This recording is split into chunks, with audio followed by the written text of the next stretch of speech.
The new Modern Warfare 3 Season 1 Reloaded update is only a couple hours away, and in this video, we're going to be going over the 2 new DLC weapons as well as weapon balance. Yes, weapon tuning is coming. It's been over a month, and you best believe some changes are going to be made. So if you guys want to stay up to date on all of the new updates and best class setups for these new weapons, feel free, drop a like on the video, subscribe to the channel, and turn those post notifications. Now, we're getting all this content on January 17th at 11 a.m. Central Time. Get some space ready in your consoles, your PC, and mark your calendars because a lot of things are going to be changing.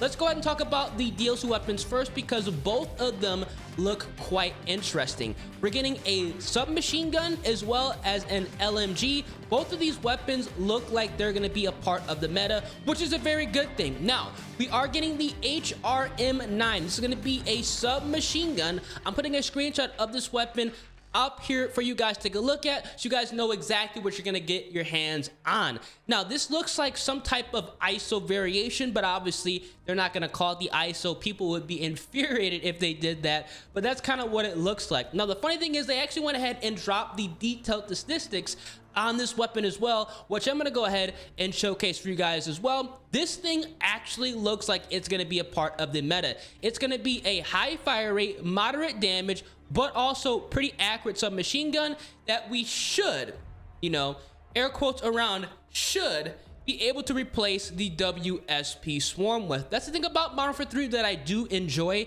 There are a bunch of submachine guns, honestly assault rifles too, on this game that you can go ahead and use if you do not want to use the quote-unquote current hard meta. The WSP Swarm, the MCW, you know, the TAC-B, the BAS-B, what am I saying? Getting kind of confused here. There are a bunch of weapons you can use, so if you want to go ahead and switch some things up, you're not going to be punished like the previous Call of Duty games. The HRM9, I'm really hopeful this weapon is going to be something we can go ahead and level up and not feel like it's a pain and go ahead and go crazy with a pretty good class setup. And something else I want to go ahead and add about these weapons in Modern Warfare 3, it's nice that a lot of these guns all have multiple quote-unquote best class setups you can use depending on what type of play style you want to adopt in the match. You can build a setup for max recoil, you can build a setup for running and gunning. It doesn't matter, the gun is still solid.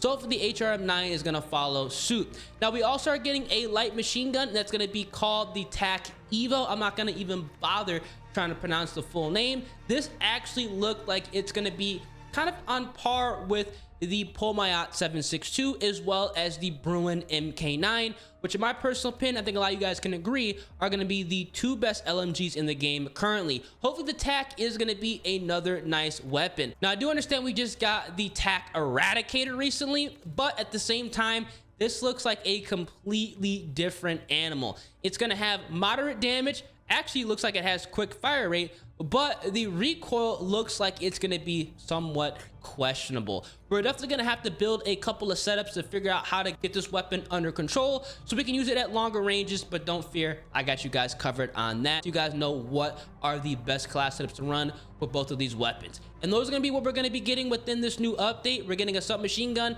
a light machine gun, the HRM9, we're getting the TAC Evo. Both of these look solid and hopefully they are part of the meta. Now, speaking of the meta, let's go ahead and talk about the new weapon balance update that's going to be happening within the Modern Warfare 3 Season 1 Reloaded update. Now, luckily, all the weapons in this game, in my personal opinion, are balanced properly to an extent. Are there some outliers? Absolutely. But for the most part, I feel like you can use every single gun on this game and not feel punished and not want to essentially kind of rush to get over, you know, the current gun you are leveling up. There are a couple of battle rifles that I do believe need to be buffed. I'm gonna go ahead and talk about the battle rifles right now because I feel like those are gonna be technically like the weakest category. The Sidewinder 100% needs to be buffed. Now, this is gonna be a weapon that I feel like does not have enough bullet velocity and also does not have the fire rate to go ahead and, you know, be in line with the BAS-B. I almost call it the TAC-B. The BAS-B definitely is a top meta weapon here in multiplayer. Do I think they need to nerf the BAS-B? No, but at the same time, I would not be surprised if they did go ahead and reduce the effective damage range, and they also slightly increased the recoil of this battle rifle, and kind of going ahead and doing the flip for the Sidewinder, reducing the recoil, buffing the fire rate, and also increasing that range and bullet velocity. That's what I feel needs to happen with the Sidewinder. And then once they do that, I feel like a lot of the other battle rifles will kind of fall in line, because right now there seriously is no reason to run anything else under the battle rifle category except the BAS speed, and that's kind of a problem. Now for the submachine guns, I do believe they need to go ahead and buff up the Striker 9, and potentially they do need to go ahead and nerf down the WSP Swarm ever so slightly. The WSP Swarm is definitely one of the best SMGs in the entire game. Again, there are a lot of weapons under the submachine gun category that you can use to quote unquote replace it, like the ISO 9mm and potentially the HRM9, but at the same time, there seriously is no reason to run any other SMG except the WSP Swarm currently. The Striker is another weapon that is good. I wouldn't be surprised if they actually buffed the Striker, because they did it already. I wouldn't be surprised if they did it again, going ahead and reducing the overall recoil the weapon does have, and also increasing the range the weapon does have. But again, the WSP Swarm, I feel, is a submachine gun that needs a small range reduction, because when you do build an accurate setup, you're not penalized nearly as much as close range as honestly I think you should, and you can kind of laser people across the map without any penalty. So just kind of keeping that gun in line, close to medium range only, is going to be the best bet with that submachine gun, and going ahead and bringing up some of the weaker links like the Striker 9, which in my personal opinion does not actually have a fit here in multiplayer. The ARM9 is another rock solid submachine gun that they went ahead and buffed the last major update. It's definitely a part of the meta, but at the same time, not that many people are running it in multiplayer, and because not that many people are running it in multiplayer, I also would not be surprised if they did buff that submachine gun as well. If they do buff the ARM9, I can definitely go ahead and see that being just the replacement of the Striker, and also kind of being the top meta submachine gun, because that really is kind of like the Pocket M4. It really is just going to be a gun that you can use as an SMG as well as an AR hybrid. I mean, they're already making long range class setups for it in Warzone. I can only imagine what could be possible with the faster TTK in multiplayer. And then finally, for the assault rifles, because that's going to be kind of the three classes that I feel are kind of imbalanced right now. The LMGs, they need to kind of stay where they are. The sniper rifles, they also need to stay where they are. The assault rifles definitely need to be, you know, worked on a little bit. In my personal opinion, I do believe they need to go ahead and adjust the MCW, the Holger 5.56, and they also need to buff up some of the burst weapons. Now, I do believe the DG56 needs to have the ability to have a one burst at close range. It's a burst weapon. I just think that just makes sense. And in all reality, there really is no reason to run the DG56 at all anymore, just because you have to land two bursts at close range, one burst if you're lucky to a headshot. It just doesn't really make sense.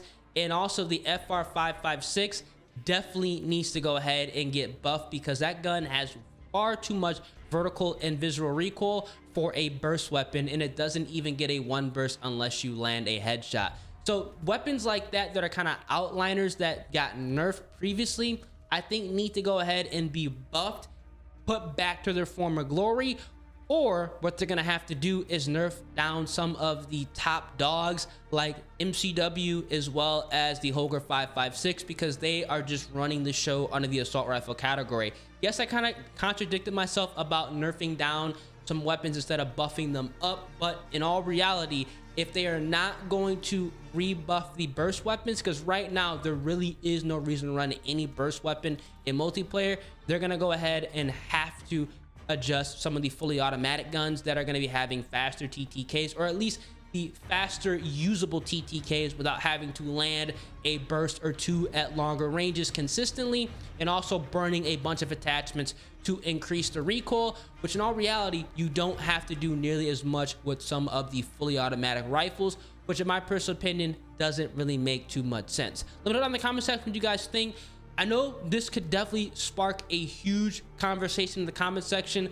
What assault rifles, what SMGs, and what battle rifles do you think are outclassed and are overperforming currently here in Modern Warfare 3 Season 1, and what you guys want to see change? Definitely curious to see what you guys think, and if you guys enjoy, feel free, drop a like in the video, subscribe to the channel, turn those post notifications. Let's go ahead and hope for the best.